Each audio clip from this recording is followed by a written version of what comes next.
Breaking news, the Labor Department has just released unemployment figures for last week. CNN chief business correspondent Christine Romans has the numbers. So, Christine, tell us what they are. Another awful week. 4.4 million jobs, 4.4 million people filed for the first time for unemployment benefits in the week. And when you look at the last 5 weeks, more than 26 million people, 26.4 million people have gone to their state unemployment offices or websites and filed for the first time for jobless benefits.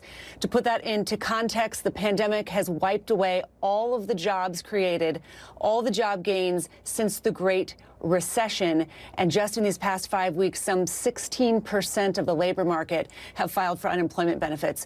This is essentially a job market that is broken.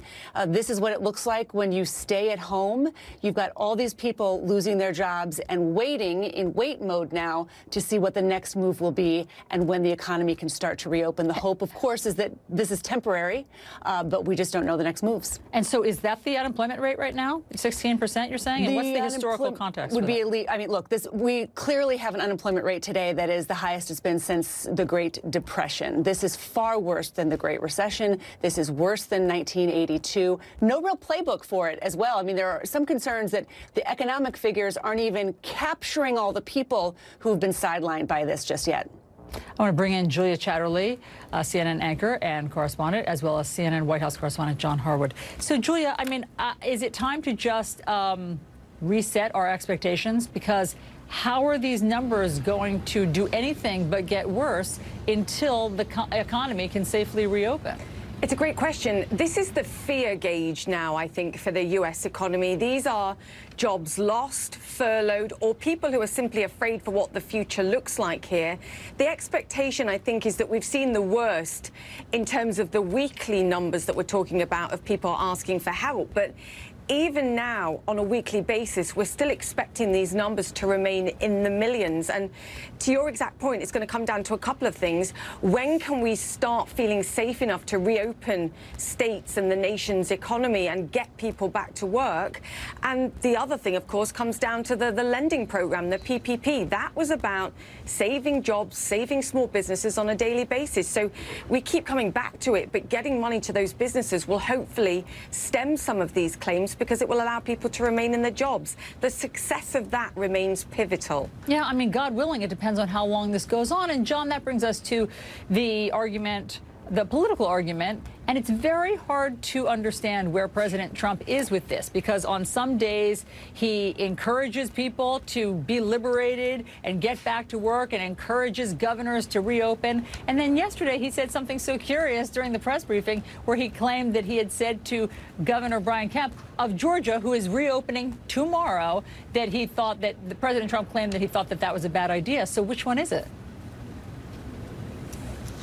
Allison, President Trump consistently bends under pressure, and sometimes the pressure is from his political base, which is anxious to get back to work, business owners, friends of his, people who resent what's happening in big cities if they live in small towns or rural areas, and other times it's from the public health professionals. And so even as we had the president shaming Robert Redfield of the CDC at his news conference yesterday, and reports about somebody removed from vaccine development because he dissed the president on hydroxychloroquine, you also had the president saying what he said about Governor Kemp. But I just wanted to add a little perspective to your earlier conversation with Christine.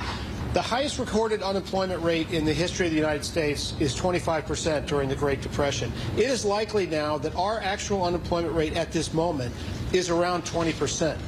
When you take those 26 million people who've been added to the rolls with those who were already unemployed before. What that is going to do is increase political pressure on a next round of relief after the one that the House is expected to pass this week. And it underscores just the extent of the economic catastrophe. Now, this isn't the Great Depression. It's a completely different thing. Some people call it a medically induced coma for the economy. but there is depression-level suffering right now in the economy, which is going to put the onus on both the Fed, which has stepped up in a very fulsome way, as well as Congress to keep going, since we can borrow money at extremely affordable rates right now. And so, Christine, I know that none of us have seen anything like this in our lifetime, and you don't have a crystal ball. But if the economy can't open, as we keep hearing from the models, until at best late May, June, July, are we going to see numbers like this, like the ones we're seeing today, every week?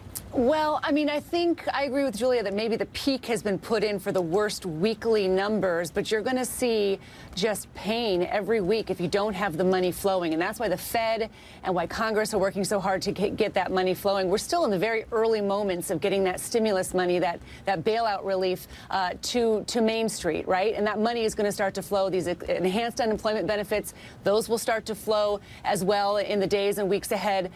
The most important thing here now, honestly, is government support for the economy. Ironically, at the beginning of this political cycle, the government involvement in the economy was the worst thing you could be talking about. And now everyone's talking about how involved the government's going to have to be in the economy, just so that you can stem the pain from these numbers. Every one of these numbers is a person who is now very anxious and has bills to pay and a family. That is really the core of this. Julia, what's the timeline for those next monies to flow? And this is such a critical point, because we've seen this government now agree, and hopefully today will sign off on the next package, $2.5 trillion plus worth of support.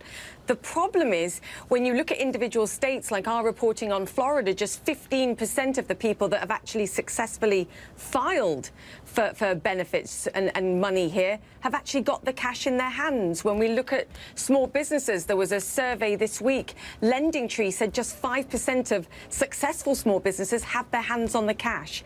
It's that transition mechanism that's so crucial here, and millions of people are still waiting. Okay, Julia, Christine, John, thank you all very much for helping us understand this breaking news on the jobless claims.